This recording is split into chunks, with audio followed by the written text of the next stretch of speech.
Yeah, I'm a bandit, this my world, I got the juice. Yeah, that's my target, now I gotta shoot. Bam. The vibe blowing up like inflatable. How should I start just trying to be relatable? Can't get this shit, well that's kinda debatable. In a year, watching niggas turn like the tables do. Niggas know I stay packing with. Yo, what is going on YouTube? You already know the vibes, man. It's your boy Doodle Bob. Coming at y'all with another video. I know it's been a few days since I last posted a video. Don't worry, I got y'all. You feel me? Now, I wanted to take a bit of a step back from the music reactions for a little bit and kind of dive into this particular video because I saw it pop up on my YouTube feed and I thought, oh my God, I have a lot to say about this topic, about this sort of, niche, because as some of y'all know, or at least some of y'all may not know, I've been a part of the NBA2K community, franchise, whatever you want to call it. I've been playing their games since NBA2K10 came out back in 2009 with Kobe on the cover. And, I don't play 2K nowadays as much anymore, just simply due to the fact that I've grown out of it, and I also have other responsibilities that I have to take care of on a daily basis. So I just really either I don't have time to now, or when I do have time, I don't feel like getting on. So it's like, it's not as, I don't have the passion for it like I did back when I was younger. But this I feel is gonna stir some controversy. So without further ado, let's get into it. This is the review for the quote-unquote greatest NBA video game of all time, and they're referring to NBA 2K11 with Michael Jordan on the cover. You took flight and rose above all. You changed the game. This game was heavily influenced and became... So, in this game, I'm sorry for pausing, but in this game, this was the one that started the Jordan Challenge. And for those of y'all who don't know what the Jordan Challenge was, it was a whole separate game mode, and what you did was basically like relive some of Michael Jordan's greatest moments. Whether that be the playoff game where he scores 63 points, or the 69-point game that he got in Cleveland, or his 55-point game out in Madison Square Garden, or even like the last playoff game that he ever played as Chicago Bull. So there were definitely a lot of good times that I had playing that game mode, and it was honestly probably the reason why I look up to Michael Jordan, or even like not only heard about him but also just like took interest on it and became a fan of Michael Jordan. So yeah, it was that's probably one of the main reasons why people enjoyed that game so much. A legend. See, that was back when I actually cared about playing my career. It's pretty fitting that Michael Jordan was on the cover of the greatest NBA 2K game. Now, I could see the argument for any 2K from 2K11 through 16 being the best, but when you look at the impact, the hype, and the overall package 2K11 brought to the table in October of 2010, I don't see how it could be topped. Of course, over a decade later, the gameplay and graphics of 2K11 are outdated, and it's missing some popular additions that were later added in other 2K games such as Park and My Team. But when you look at 2K11 in its prime, when the game was the newest and greatest basketball game that had ever released, the energy surrounding the game has yet to be replicated by another 2K release since. This is the game that ended NBA Live's chances at market control. This is the game that took my player to the next level. The first 2K to... Now, I'm not gonna lie, I don't think this game in particular was the one that really took NBA Live out of off the map, or at least out of the race for the best NBA video game of all time, or like just best one to play. To me, I feel like 2K10 was the real title that put NBA Live to rest. Just because like that was really like the start of my career. That was that laid the foundation for what 2K would become now. You know, besides the whole My Team and Park and whatnot, that was 2K13, and then that was I think 2K14. Excuse me.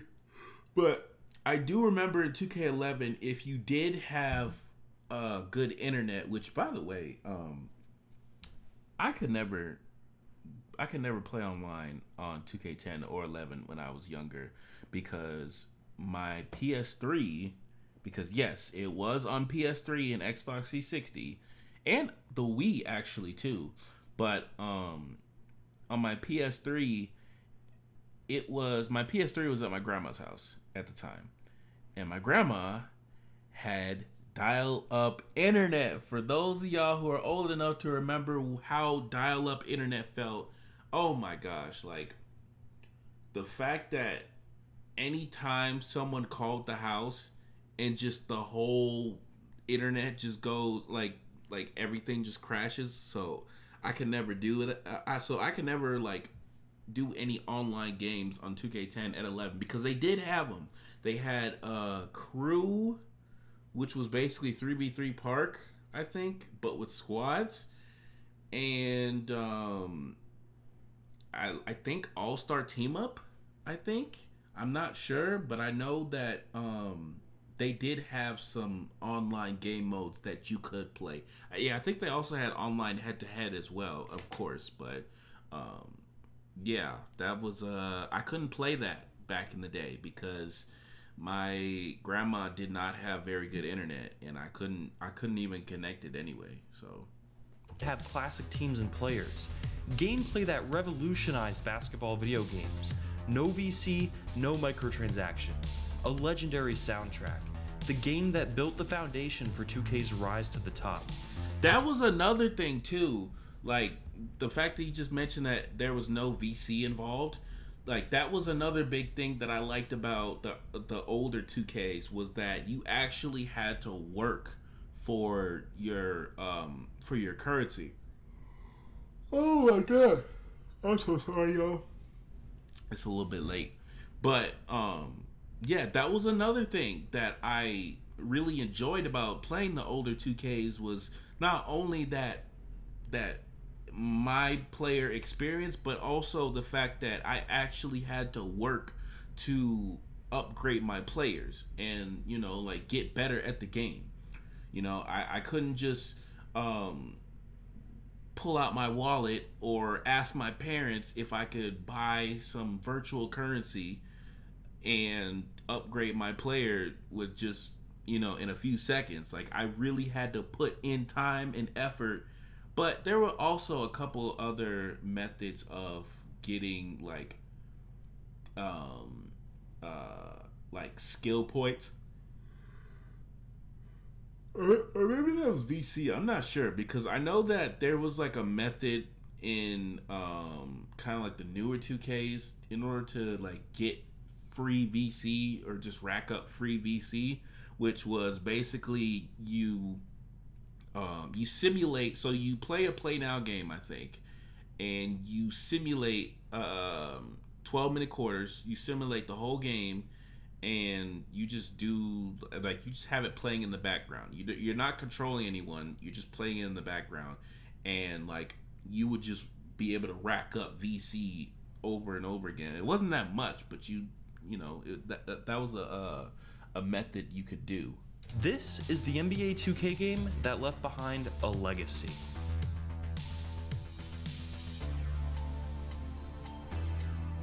Okay, subjectively greatest NBA game of all time.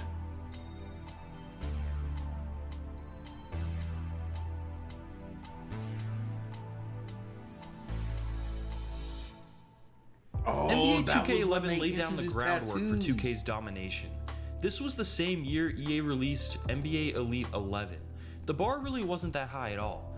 If 2K simply took NBA 2K10, a great game in its own right, and updated the rosters, 2K11 would have still been a massive success. However, even without real competition, Visual Concepts took it upon themselves to innovate further and push the envelope of what a basketball game could be. Operation Sports voted NBA 2K11 as the greatest sports video game of the decade, noting that NBA 2K11 was a turning point for basketball video games. It was simultaneously the beginning of the end for the NBA Live series and the start of the true rise of the NBA 2K series. It was the game where people seemed to realize that NBA 2K was not just out there to make the next yearly basketball game, but rather to become a series that was a love letter to the NBA as a whole. In an era where sports games feel regurgitated and simply like a roster update year after year, 2K11 just felt different. This is noticeable from your first time booting up the game. It throws you into Michael Jordan's first appearance in the NBA Finals, going against a dominant Lakers team led by Magic Johnson. This game felt like a time capsule of NBA history. It wasn't just a video game, it was an experience. Unprecedented at the time, the game featured again, like I said, facts. It was like like just playing it as a kid for the first time, or even for, like the second or third, it was like the experience is something that you just can't like get with any of the newer 2Ks. Like the newer 2Ks, they don't have anything like this. I think they stopped doing stuff like this around like 2K13, 14, something like that, where you didn't start out with an exhibition game from like a playoff game or something like that, from like the two best teams from last year, like because I remember 2K13 or 14 or something like that, you started out with playing or maybe it was just a demo, but I know that it was, you were playing the Heat versus the Spurs, and I can't remember when exactly they stopped doing that, but yeah, I mean, that's like for anyone, whether they were a veteran, a casual player, or just someone who's never played the game before, to start up the game for the first time and have it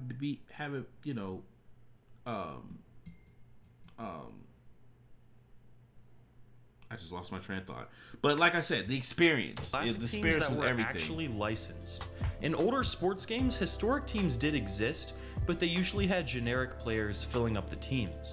2K11 actually got the rights to most of the players making up these teams, got their faces scanned into the game, and immortalized these teams forever, allowing people to experience an older era of the sport in a way that most would have never seen coming at the time. This is a feature many take for granted today, as NBA 2K continuously seems to add new historic teams almost every year, but 2K11 introducing classic teams for the first time was a game changer. The game's featured mode was the Jordan Challenge mode, where players could play through the most iconic moments in Michael Jordan's career.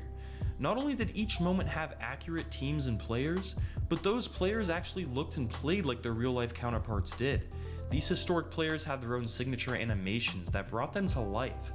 Okay, I don't know about all that. Like there wasn't really that many animations to choose from back then, or at least any signature animations to choose from back then. Like, it's definitely come a long way since 2K11 as far as like the amount of animations and just animations to choose from. Who watched basketball in the 80s or 90s would have immediately been able to tell you who was who. The commentary and presentation was another insane detail. The announcers would actually talk throughout each moment as if it was happening in real time. Doris Burke would mention that a certain player who actually missed that specific game due to injury couldn't play that night. Kevin Harlan would mention Jordan's specific struggles against a certain team or player, or talk about matchups to watch. If you actually made 6 threes against the Trailblazers, Jordan's player model would actually shrug. Playing these moments made you feel like you were actually there in that era, and it was magical. It's just one small feature that makes 2K11 so great, but it really did push the genre forward. Sports games could be more than just a mere video game. They could be time machines. The Jordan Challenge was actually pretty difficult too, which made the player respect just how insane Michael Jordan was in his prime. Yeah, it wasn't kinda easy difficult. to average 11 assists over an entire NBA Finals series or drop 69 points on the Cavaliers. Other 2K games have had similar modes before, and NBA 2K23 actually recreated the Jordan Challenge from this game, but 2K11 was the first 2K to have such a mode.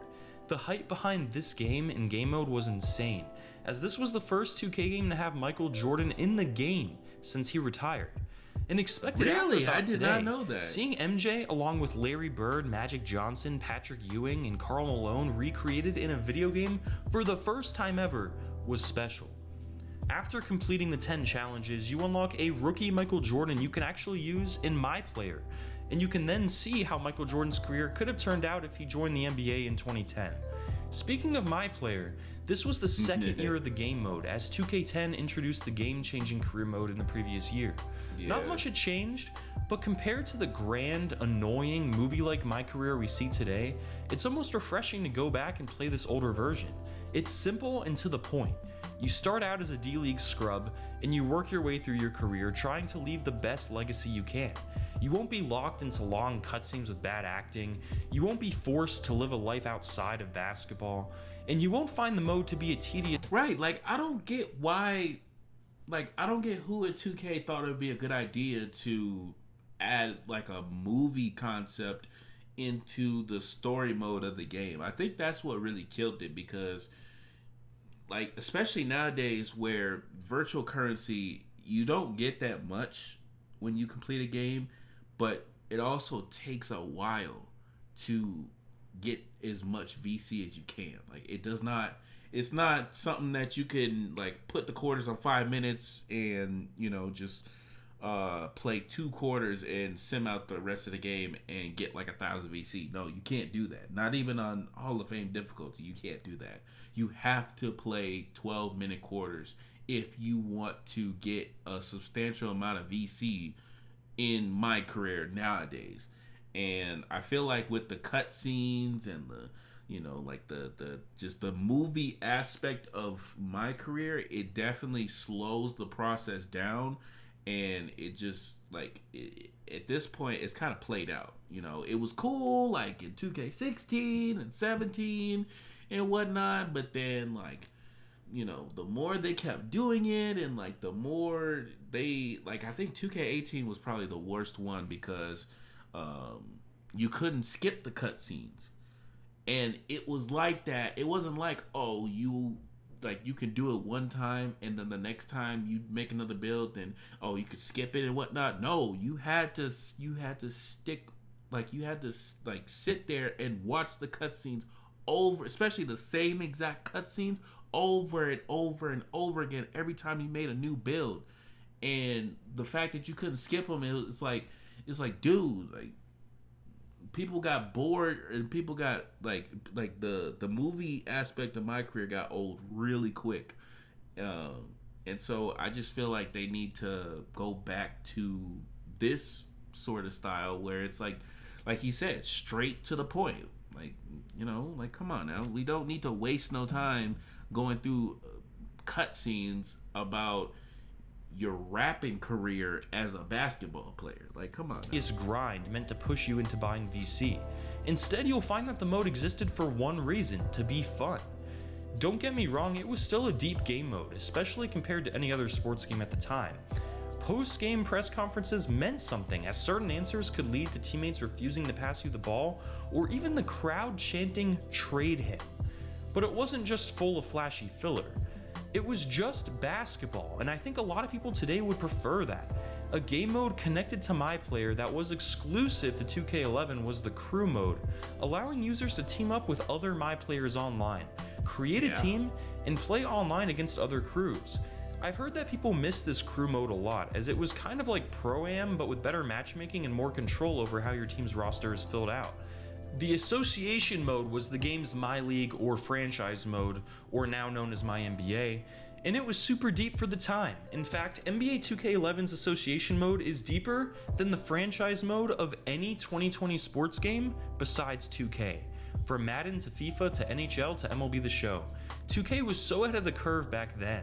With NBA Elite 11 cancelled, NBA Live fans who bought the game and stumbled upon this mode must have been amazed at the level of detail, depth, and immersion. You could control and play through the D-League, now called the G-League obviously. You had complete stat tracking from the Hall of Fame to team records to player records to league records. The game mode was an NBA database that grew with your own fictional universe. Crap, that is The presentation of 2K11 was fantastic as well. While EA held the ESPN license that they took from 2K back in 2004, 2K delivered a better and more realistic presentation with a TNT-inspired broadcast. The crowd stands up and reacts during intense moments.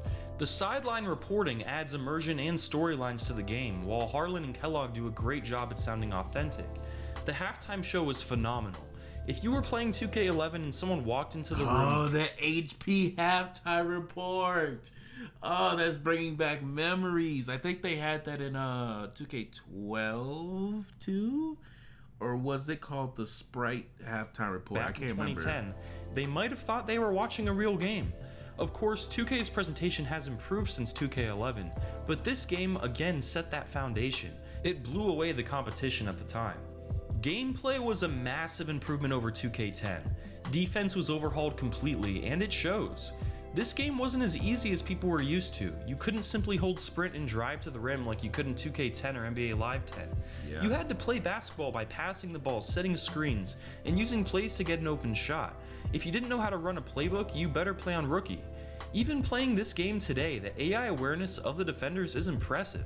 This was the first 2K to put pick and roll on the left bumper rather than on a face button, which was a lot smoother. The game released with 10,000 new animations, and almost every player had their own signature ones. Player movement and momentum was fluid, realistic, and fun. And while the gameplay may feel aged today, for its time it was incredible. The game's soundtrack was also amazing. And this is pretty much unanimous, from hits like Over by Drake to hype music like Serious by the Alan Parsons. For those who played 2K before, which 2K do you think had the best soundtrack? Now, I'm going to be biased and say 2K10 because that's what I started off with, and that was the one that I played the most. So, they have a lot of bangers on that soundtrack that I kind of still listen to this day. I didn't really get to listen to 2K11's soundtrack all that much, and I would say second place for the best 2K soundtrack maybe have to be 2K17. Well, let me see. Or 2K19. Maybe 2K14. I don't know, but I just know my number one favorite 2K soundtrack is 2K10 by far. Project to underrated catchy songs like So Far by the Redland. This soundtrack slapped. It wouldn't be a great sports game without a great soundtrack. And in the description, I even put a link to the playlist of this soundtrack if you want to check it out. A few other features in this game were the Situation Mode, which is a game mode I wish we saw in current sports games. This mode allowed you to pick two teams and create a scenario to jump into. You'd set the score, time left, etc., and then jump in and play it over and over. The game also had a cool feature where after each game, you'd see a slideshow of screenshots the game took for you, showing the best moments from the game and cool camera angles. Beating someone online and then sending them the screenshot of you posterizing them was insane. 2K11 also featured full team customization, which was very in-depth for 2010. Later 2Ks have improved upon this by allowing users to upload any image into the game for logos. But having a team creation suite in the first place is something that's easy to take for granted, and 2K11 having it in the game is worth noting. NBA 2K11 set the stage for one of the most impressive runs in the history of sports video games. From 2K11 to 2K16, 2K was pushing the bar higher and higher, and creating games that were actually worth the upgrade every year. Where other sports... I could definitely agree on that.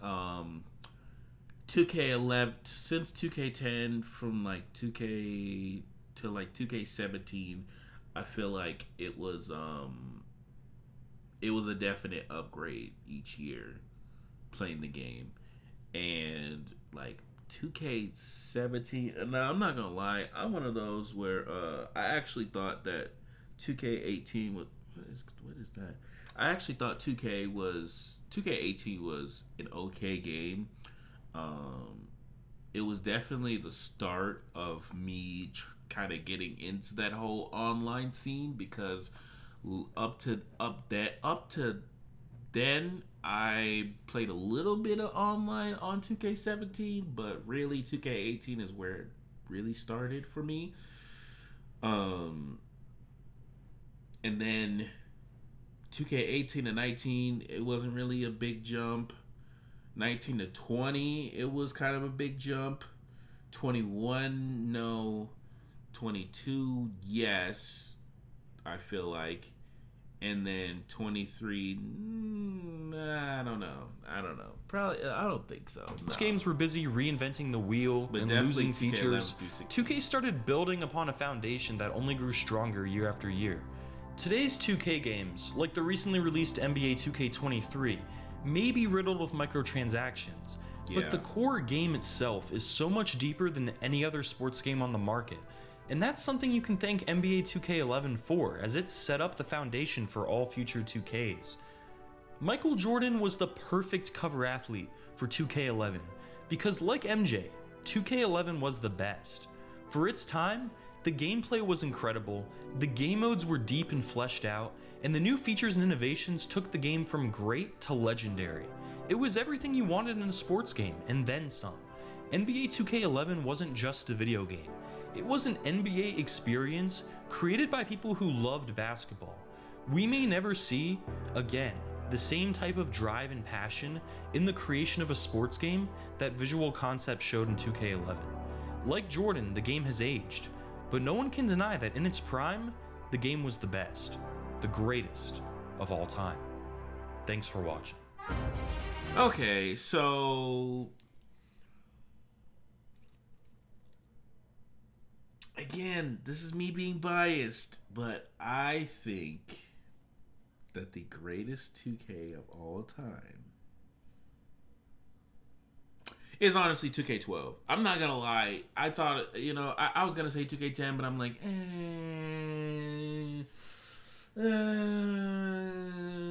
But the only reason why I say 2K12 is because that was the first game where I actually like played my I played my career so much that I had got 2 players to 99 overall. Like I played it that much. Like I could literally go back on my PS3, boot it up, and just play it and not get bored right now. Now, of course, it'll probably, lag or it'll probably freeze because of how long it's been since I played it. But yeah, I think subjectively for me, NBA 2K12 is probably the greatest 2K of all time. And but I could see why 2K11 for a lot of people would be considered the best one of all time, or 2K16. But anyways, that's gonna about do it. Hopefully y'all enjoyed. Make sure to go ahead and comment down below, like I said, what your favorite 2K was if you played 2K. And yeah, just like the video if you enjoyed yourself. I will leave a link to this video in the description for y'all to check out. And if you are new to this channel and would like to see more videos like this, definitely make sure to go ahead and hit that subscribe button. Okay, it's right before you get to the description of the video, so just letting you know. And yeah, I'm gonna catch you on the next one, so talk to you later. You feel me?